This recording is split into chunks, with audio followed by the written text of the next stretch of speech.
away. Yeah, it was another one of those weeks at work, but it'll soon be over. Well, hello, guys, and welcome to the movie chat for this month's movie club. Apologies if I sound not normal, but I am getting over something. I don't know what yet, but not quite 100% yet. We've all had a day today, and so while not all of us are sick, we might all sound a little bit funny at times. Just drained as hell from this Black Friday, Cyber Monday crap of the online shopping client. Oh man, Yeah. I woke up at my normal time today at 7 and I texted my team and I was like, "Guys, I'm going to need some time today. I'm just going to sleep and see if I can get rid of this bug, whatever it is." So I slept until 1. It was great. Good. I got up at 5 a.m. Ooh. because my boyfriend's working set, and if his alarm goes up, then I'm just up. I So woke up at the Yeah. wrong time too. it's been a day, but it's almost done. It will be done for us as soon as we talk about Snatch, which quite honestly was a movie that was so high energy that it probably would wake us up right now. So yeah, I watched it at 7 a.m. this morning because I didn't. It was the time that I found to watch it. So weird movie to watch in the morning, but my energy Yeah. is right. Didn't need coffee today. Needed like a drink after that one, Yeah, you need like a whiskey or something after that movie. like what they drink. Yeah. So I'm going to read a little bit about it, just so that we can have that. So Snatch was a 2000 um, crime comedy film. It was both written and directed by Guy Ritchie. It was his second movie, I believe, right after Lock, Stock, Two Smoking Barrels. Um, and it's kind of just like I talked to Ryan because I watched it with Ryan, and as soon as the movie ended, he just like looked at me and goes, "So who do you think the protagonist was?" And my answer is the diamond. It's the only thing that had an arc. It's the only thing that is consistent throughout the entire movie, too. Yeah. The dog. No. It's too dumb of an answer, but Yeah, it's an insane ensemble cast. All over the place, which is kind of Guy Ritchie's style. A huge departure from, Silence of the Lambs. Quite. Yeah, I remember watching this movie in high school and just thinking it was the coolest thing I'd ever seen. And then looking back on watching it again as an adult, I'm like, yeah, I was a pretty dumb kid. I mean, I wasn't, but I was. I mean, we were kids. How many female characters were in that movie? Not enough. Right. One. Exactly. The twins. I think. Oh, by the way, if the mom, sorry, and the twins. You're right. Oh yeah, and the mom and the twins. Right. If you are watching, make sure that you click the little link on if you're on Facebook on the stream caption to make sure that when you comment, your name gets posted to our chat. Otherwise, we won't know who you are. But we welcome feedback. So if you are watching, just comment, be part of the discussion. That's why we're here. To be clear, we'll still get the note. We just won't get a name on it. Right. It'll just say Facebook user, unless you're commenting from YouTube. But yeah, I had never seen Snatch. I watched Lock, Stock, Two Smoking Barrels when I was in college. And I defined my college film watching years as pretentious. I watched a lot of movies just to say that I watched them, and I watch them now and I'm like, I feel like I didn't watch this movie, but I know I did. So actually watching movies, like turning my phone off. I love going to movie theaters, and so I kind of have to like create it in my house, or else my brain will immediately be like, oh, there are dishes to do, and I can hear it from the kitchen. But I had never seen this one. So saw it a long time ago, I think, but didn't really remember much of it. Yeah, I mean, this was during my big Brad Pitt phase, so. Right. But overall, what were your impressions? I think it's very dated. It does not really hold up to the time. Like, it's definitely a product of when it was made. I agree with that. I was sort of thinking along those lines because, again, not very many women protagonists. They're more like either a victim or a background character at best. A lot of the humor is very homophobic. That too. Which, is very in line with both early 2000s culture and I'm sure gangsters, although I don't know too many gangsters, but I'm sure a lot of them are like that too. So. The seedy underbelly of London, where I think Guy Ritchie loves to live. It does feel dated, but I think it's actually supposed to. The color grading on it, which like defines a lot of how movies look on this, is kind of felt like a 70s kitchen. Yeah. Like the color scheme felt very, very dated, and that makes me think it was supposed to be. Like I said, I watched this with Ryan, who went to film school and works on film sets, and he always likes to remind me that we watch movies and we kind of take for granted that sometimes something is the first time something was done. And those kind of like the opening heist scene where they're flipping over the table and the camera movements go with the flips and change throughout the person. It's very, very smooth. It's very well done. And it's also like one of the first times that something like that was done. Yeah, I was wondering about that because I tried to do some research because with my ADHD brain and everything, like whenever I get into something, I always read up on it afterwards. And I couldn't find anything that said that because for number one, the usage of that song in like a heist, montage, and then the camera movements and the abrupt cuts and the freeze frames and all that stuff, like it felt very like, oh, this must have been the first time that kind of thing was done, because after that movie you see it coming up all the time in movies like that. It reminds me of like Ocean's 11. Yeah. Which was released in 2001. Yeah. So it was early 2000s. Technically after. It probably was being filmed while this movie was released. So I don't know how much that had an effect with it, but it's definitely something that was, just that time. It's very, very early 2000s. Yeah. It made me wonder, and I couldn't find any definitive answers in my research about whether or not it was the inspiration for films to come.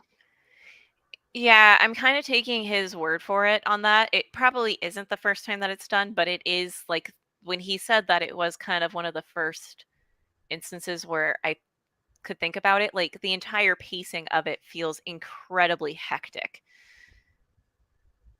Yeah. Maybe purposeful to add to the tension of it all.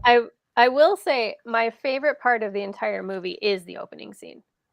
Like, agreed. It's just spectacular. Yeah. And it's hilarious, and it's just and it's unexpected. Like, even watching it for the umpteenth time, like I haven't seen it in many, many years, but I don't know how many times I watched it back then because, again, coolest thing I ever seen. It's really well done, yeah. But yeah, and then like I had forgotten that that's what they were there for. So yeah, I'm trying to space out these movies that I thought were really cool in college, but a lot of them I want to revisit. Like at some point, I'm gonna have to get Reservoir Dogs out of the way. Yeah, that's a violent one. It's a very violent one, but also we always do a thing where our biggest question that we ask people on sets are like, if you had to name your top 3 favorite movies, like in this moment, so you can like no pressure, just like at this time, top 3 movies, and what would it be? And when I ask this on set, I have found that I've been extremely judgmental of people based on their responses. Do they all say Reservoir Dogs? If somebody says Reservoir Dogs and then like it depends on what they follow it up with, because it is a good movie. Like it's a well done movie. But if you're like, yes, I It's like, not his best movie. it's just like it's one of those things that's at the top of the list for tons of people. Hmm. And so I judge people harshly on it, and then I was like, you know what? I watched this when I was a pretentious college kid, and I haven't watched it since. So Well, might I mean, wonder and his favorite movie of all time. it's whose favorite movie of all time? I might wonder if it was somebody's favorite movie of all time Oh, ever. probably. Their feel good Probably. movie that, and then I might worry about this person. But yeah, Yeah, I watched all those movies back in my like late high school, early college days when I too was like a would-be pretentious film student.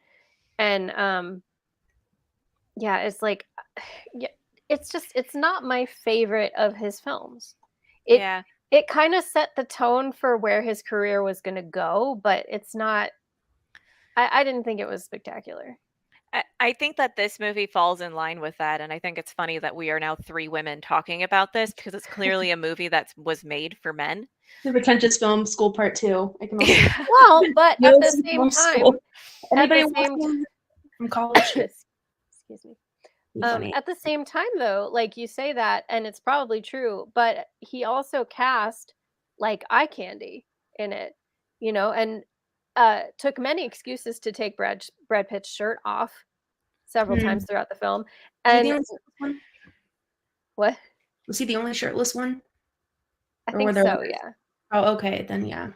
But That's his lead actor too, and I'm blanking on his name right now, but the English guy also became very popular with the ladies. was he in the Italian Job? That Yeah. Handsome Rob, right? That was. I sort of liked that movie. It was, I don't know, it was kind of entertaining at the time, but yeah. No, I like that movie too. I'm sorry. I'm just like trying to pull everything up on my screen, IMDb, so I always get distracted. Um, yeah.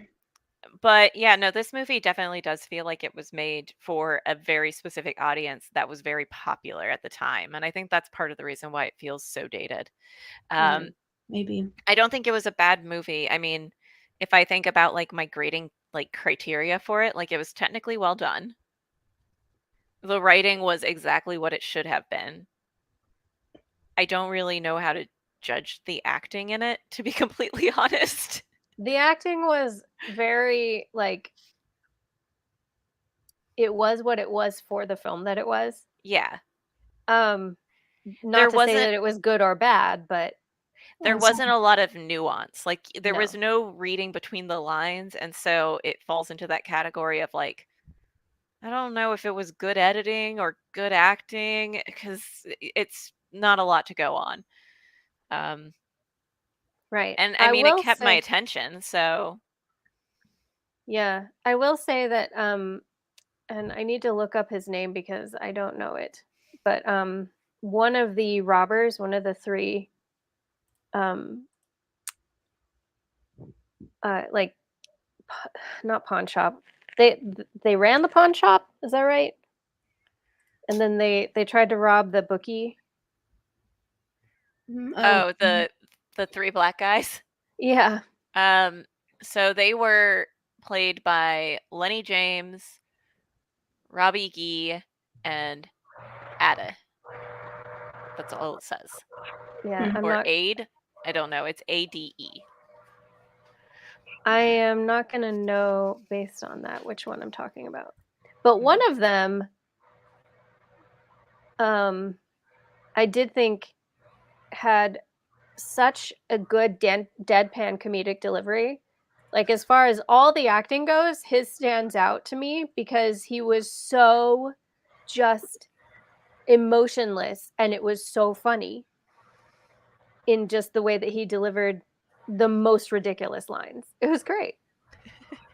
So that is the one comment I have about the acting. Um, one of the questions that I have is I wonder Brad Pitt's thoughts on this movie now. Uh, just because of like the traveler accent, which is something that I'm not very familiar with. I've only heard it like 3 times in my life. So I can't really judge it, but like I just wonder, like looking back, what is his opinion on this film? Yeah, I wonder because it did feel kind of like the whole time them using that like pejorative term for them. I forget what it was, but They call them pikeys. pikeys, Yeah. yeah. Mhm. And just like the over the topness of his accent and everything, it did feel a little bit racist.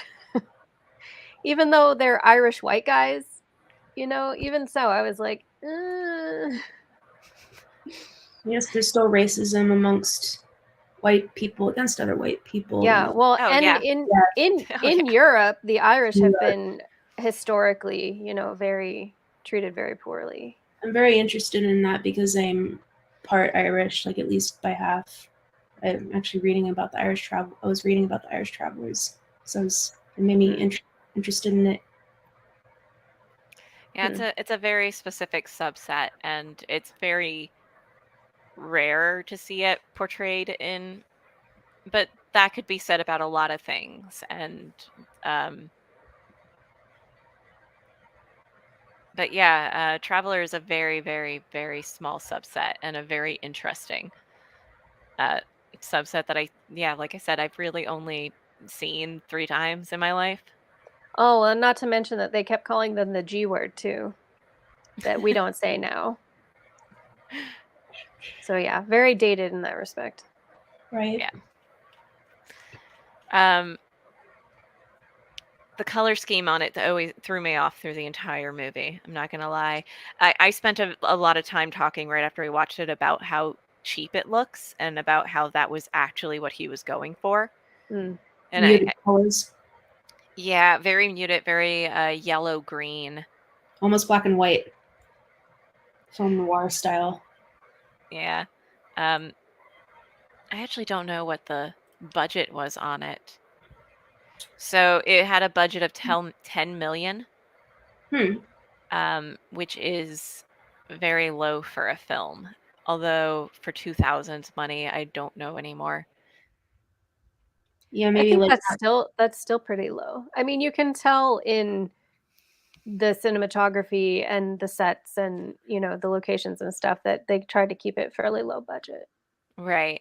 As opposed to Lock, Stock, and Two Smoking Barrels, which had a budget of 1.4 million. Oh, so considerably more. So considerably more. And I had a list of all the movies that were released in the year 2000. So Memento was released in that year. Oh, I love that movie. So was Requiem for a Dream. That's one of those that you like have to see but never want to see again. should middle schoolers watch that one for drug education? So Memento had a budget of 9 million. Ah. Oh. Oh yeah, that's a really good movie. Yeah, that one was low budget too. Yeah, a lot of low budget movies came out in the year 2000, it turns out. It seems like that might have been like a thing. Yeah, because it's actually on the more expensive end for things that I'm seeing here. Let me check a couple more because Bring It On also came out in the year 2000. 11 million. Wow, really? Yeah. And then on the entire flip side, How the Grinch Stole Christmas with Jim Carrey came out that year. And that was for $123 million. All the CGI they had to do. Yeah. Yeah, that makes sense. So it was actually a pretty low budget year for a lot lower than what I would think. But apparently Snatch was on the upper end. It feels to me like the reasoning behind that was studios may have been more willing to throw money at experimental films, like experimental quote unquote. I mean, for this being Guy Ritchie's second movie, and then movies like Memento that had no real like not you didn't have all these big time blockbusters that you do now. And now studios are much less willing to put money into things that like this or like Memento that may not quote unquote do well at the box office. I view that as more of like a late 80s, early 90s thing. And I think that the year 2000 is starting to be the cutoff for that kind of viewpoint. So And it maybe is this was like a last gasp of indie major studios backing indie films. maybe. I was thinking, did they get money because Lock, Stock, Two Smoking Barrels, he made it for like 1.5 million and it made 28 million. Hmm. Uh, Hmm. Snatch was made for 10 million and it made 83.6 million. Sizable margins. Um, Very sizable. I mean, movies usually do have a terrifying size margin, but I'm pretty sure that like in order to be considered a low budget movie, it's like 15 million now. But Yeah. now maybe, yeah. Yeah, because now everybody wants to make big Hollywood blockbusters that cost 150 million or more. Yeah. I'm sorry, it is about like 8 to 10 million is the high end cutoff for low budget. Mm. But yeah, so it's I didn't know that. So I'm just doing research and talking to you guys as I do research on it. Yeah. um, It's interesting facts, like movie industry, about the movie industry. there's also a TV Insane. series Of Snatch? of Really? Snatch. Hmm. It Recent? was it debuted in March of 2017 and it had 2 seasons and Rupert Grint was the executive producer on it. Huh. Hmm. Interesting. Um,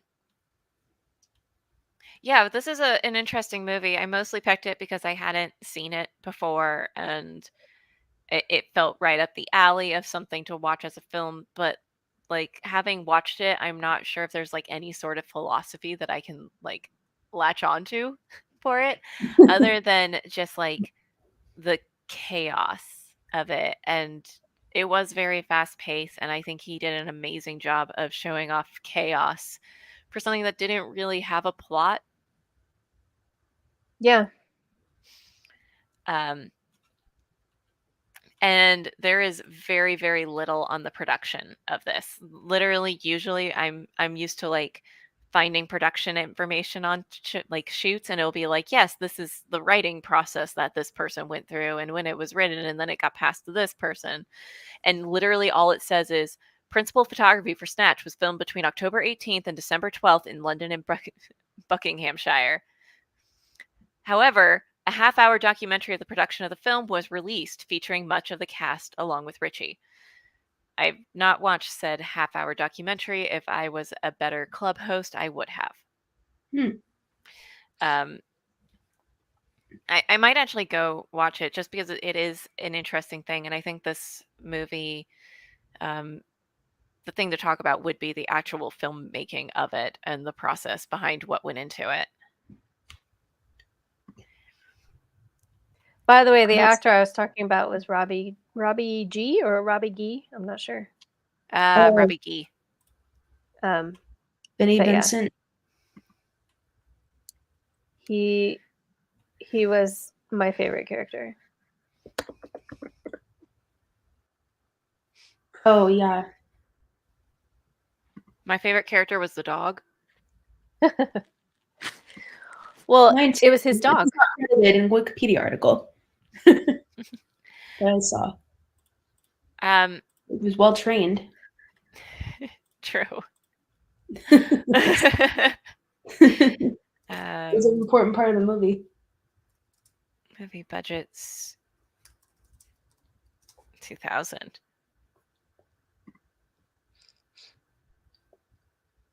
I was reading an article after watching the film that somebody was talking about how another reason why it doesn't really hold up is because, like, kind of what you're saying, Rebecca, about it being intentionally shot to look dated, it doesn't translate to 4K.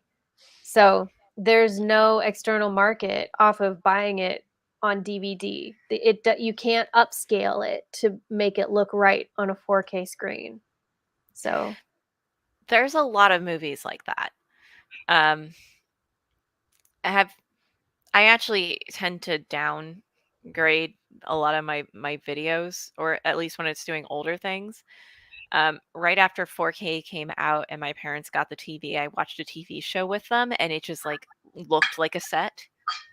Like yeah. you had too much detail that you could tell that it was fake. And I think a lot of those old things, plus they were all shot on film. Yeah. So Yeah, but this one also was like intentionally made grainy and like yes, just very, it's meant to look like a 70s, grindhouse film or something. he specializes in like period pieces, but only by 10 years, which is why they feel dated. Um, so yeah, it's an interesting one. Um,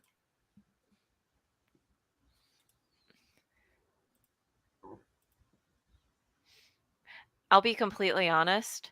I'm not completely set on what movie to pick next. So I'm like taking these notes in my head and being like, all right, what is the next thing? Well, we're gonna do Pulp Fiction at some point, right? Yeah. But like I said, I have to like space out. Sure. Because that's another one of my favorite movies.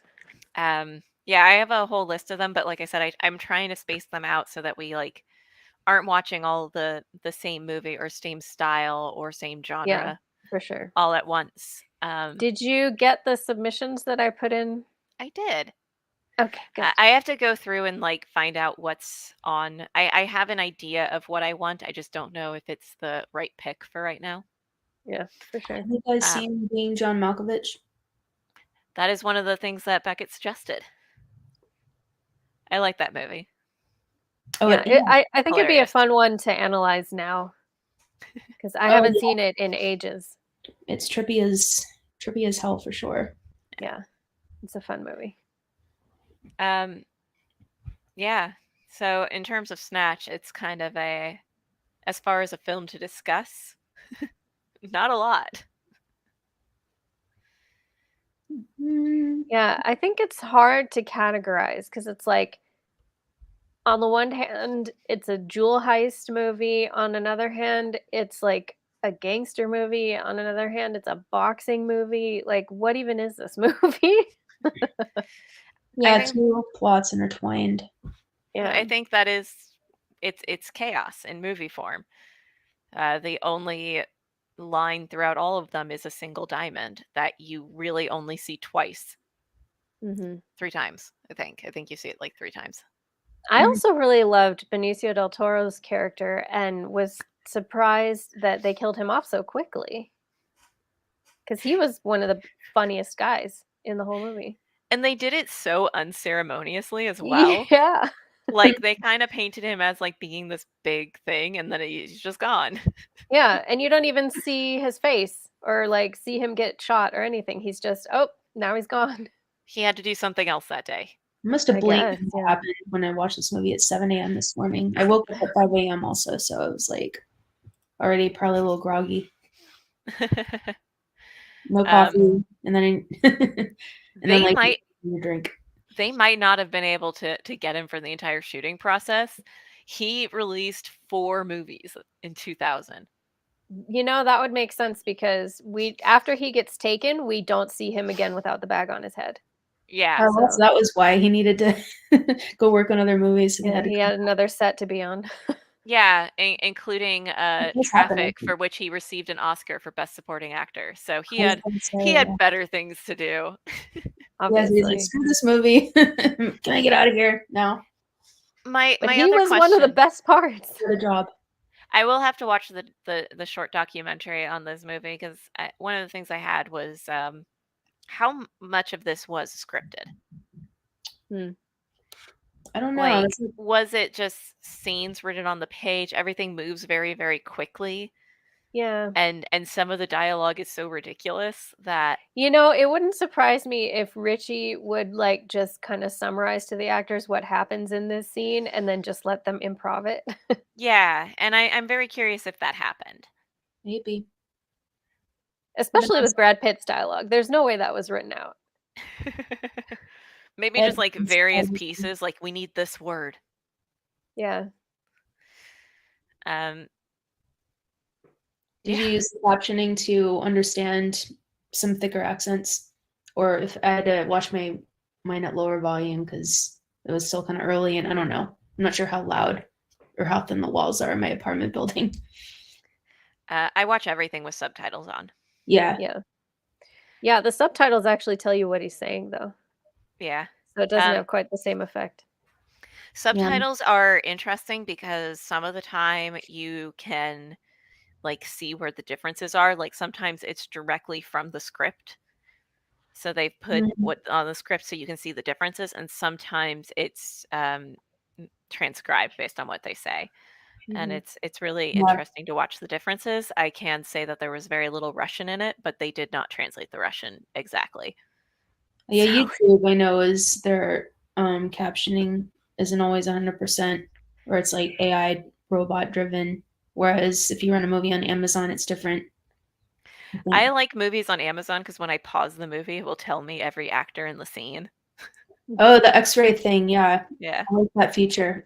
IMDb, right? You know what really annoyed me was the scene where Boris is on the phone with his like contact in Russia or whatever.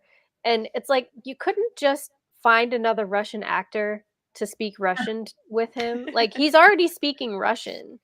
But then you can tell that this guy that's on the phone with him is just an English speaker putting on a Russian accent. I was like, is it really that hard? Was he acting pretty spastically like in the very last scene? I don't know. Am I remembering this wrong? Or is it just me? Boris? I don't know. I might be mixing this up with another character. I mean, that's fair. I completely understand that. Right. Mixed up movie. Yeah, Boris has his own journey and he's very, very messed up by the end of it. So probably. Most people, I don't know if it's hard to find Russian actors. A lot of them are actually like Croatian. Or like Serbian because they have actual shooting. You can shoot there and they have like tax breaks and things like that. So it's a lot easier to find Croatian actors, and you will find that in a lot of things. It's very difficult to actually shoot in Russia. So they outsource it. I'm sure there are Russian actors in the United States that could speak Russian. Like I just was like, come on, guys, we could put a little bit of effort into this. Yeah. It was just very, very being someone who is multilingual and loves language, like it's very jarring to watch a scene that's supposed to be going on between two native speakers of one language, and one of them isn't even speaking that language, especially since he was supposed to be in Russia during the scene. I don't know. I find that really annoying. So Boris, the actor for him, is Croatian, and the Russian was Bosnian. So they are both probably Russian second language. It's an interesting thing to like listen to it. A lot of times I have that as well. But it's actually usually not the direction that you think it is. As weird as that is, because a lot of times people who it's not their native language will try harder and they'll put on the accent. And so when you're watching it in a movie, you'll register more. That is an aside, but especially for like Russian in movies, you will usually find that it's Croatian. Did not know that. I mean, I don't speak Russian, so I don't know. Yeah. Not a word. It is interesting that they put that in there just because it kind of felt unnecessary in a way. Not for the language thing. It just, yeah, it was a scene that I didn't think was really needed or necessary. It kind of stalled the pacing, especially juxtaposed against the rest of the film. But I did my favorite scene in the whole movie, like I said, is the beginning, but I did love the retribution. I forgot about that part at the end. When Brad Pitt's whole clan, their revenge comes to light. I was like, oh hell yes. I was like, there's no way he's just gonna let the death of his mother slide like that. Oh, No yeah. way. Yeah, that was the most intense part of the movie for sure. Oh my gosh. I had forgotten most of this movie, so I didn't remember that part at all. Well, when it was on TV, that was the only time I saw it. There's too much else going on. Decades ago. It's definitely a movie that if you blink, you're gonna get lost. Yep. Not just because of like accents and trying to understand it, which I always think is hilarious because I have a much harder time. I got stuck in London for a few days and I had a harder time getting around there than I have ever had getting around in any country.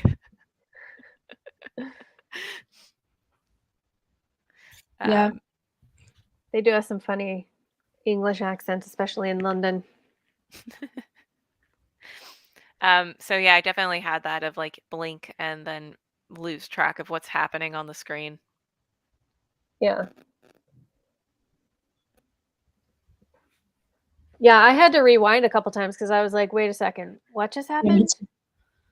I was checking my email when I woke up and making sure I didn't need to do anything. And yeah, it's 7 a.m. again. After waking up too early again.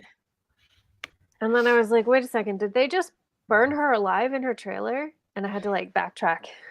Yeah, it's actually very unclear. And then I was like, oh my God, that's intense. I think my big question for this movie is, what does the veterinarian at the end think? You never really find out. It's just like a vet, and they're like, "Oh, the squeaky toy is stuck in this dog's stomach, and also here's an 84-carat diamond." Did they also say a shoe? Yeah, in a shoe. Like part of a shoe, yeah. Part of a shoe. Yeah. But also, like, I don't know if a vet pulled something like that out of.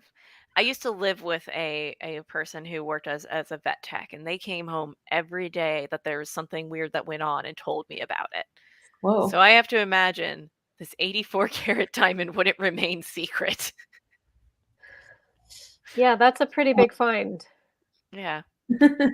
I hope they charge them heavily. Oh my goodness. Unless the dog pooped it out. Did they even make that part clear? Nope. No, they extracted it. They said extracted, which yeah, I don't know. I don't know which direction that goes. Oh God, most at least likely. I assume surgery, but yeah, that's what I would assume. that poor dog was gonna, but then that dog was smart, and he's not credited in the movie, or not in the wiki article at least, like Benji or whatever. Yeah, they usually do, but I think that might be a newer thing. Maybe. I don't think 2000. What always gets me with old movies like this, especially if they're filmed in foreign countries, is for things like the dogfighting scene, like sometimes that stuff is real and it really gets to me because nowadays there are laws against showing stuff like that. So it's mostly like prop dogs or, like CGI or things like that. But back then they could have gotten away with having a real dead dog on the floor. Jeez. I think that one of the ways that this movie actually did benefit with its chaotic energy is it didn't linger too long on anything. Yeah. So, yeah, no, I was also surprised to see that, but it was so far in the distance, I have to imagine that it wasn't real. I would hope so, because it would be easy enough to just train a dog to, like, play dead or something, which would be fine. But I don't know. With old movies, you can't really put it past them sometimes. Yeah, I think this was past those. those times. But yeah, the fast pace of it definitely allowed it to be surprisingly less violent than it was, like visually. Yeah, We heard a lot more violence than we saw. that's true. What Yeah. an insane track listing as well for the soundtrack. Oh my gosh, I meant to comment on that. Yeah, like I really enjoyed the soundtrack. I was like sitting there, like listening to these songs come up and be like, wow, I forgot that this had such a good soundtrack. Yeah, I Shazammed a few of those. I mean, I'm even just like looking at the track listing for it. It's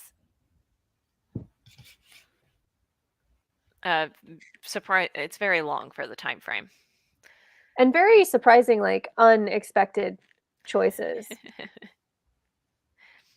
Yeah, we got Which some was nice. Madonna. We got some Massive Attack. Mhm. Some Oasis. Some Huey Smith and the Clowns. I actually don't know who Huey Smith and the Clowns is. And then a track listing that's actually attributed to Benicio del Toro. Huh. So, yeah, there's a few of them that I think it's actually the actors saying things that were then remixed into a song now that I'm looking at it. Or they could just be like one-liners that they included on the soundtrack album. Look, that's how you get royalties. Well, and you know, I wouldn't blame them for doing so either. This one had a lot of those kinds of things that you could see. As somebody coming from a music background, if you ever have the chance to sing background on anything, like if you are just like in the room and know somebody at a recording studio, ask if you can be one of the background singers because likely you'll just get lost in the mix, but you get royalties on that performance. Oh, So you will actually see like a lot of producers listed as like backing vocals. So that's what I when I saw all the names on it, I was like, those are royalties.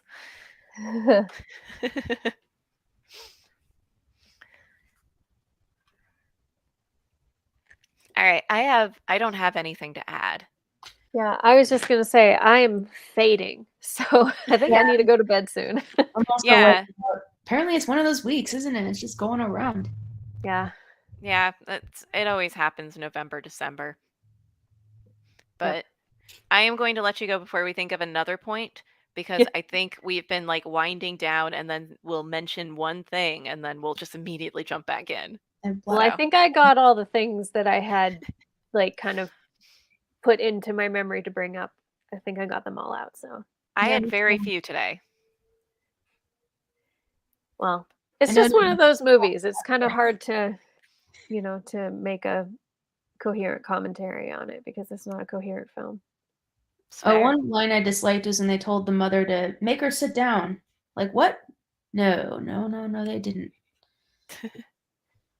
Yeah. You guys remember that? Make her sit down. Like they're bossing her around. They did that for I think all the women in the movie. Very few women Yeah, see, did not pass the Bechdel test. that was one of my major problems. No, not even close. Yeah, Definitely sexist Which to the women that did appear as well. So Which to the point of the movie, I actually don't mind. Like I said, it was clearly a movie made by men. I feel like if there were more women included, it would be more sexist.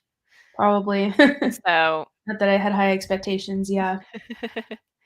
so I don't mind it. I wouldn't say that it's anti-women as a movie at all. There's It just moments that made me go, oh. you wasn't about us. definitely have some sympathy for the women who are characters in the film, but they're just few and far between. Yeah. Oh boy, yeah. Guys, we did the thing. We did the thing that I just said that we weren't going to do. What Oh, right. All right, well, I don't know if you can hear, but I'm getting more and more congested, so. Yeah, we'll let you go. My food's out of the oven, so I would like to eat it before it gets too cold. What's for dinner?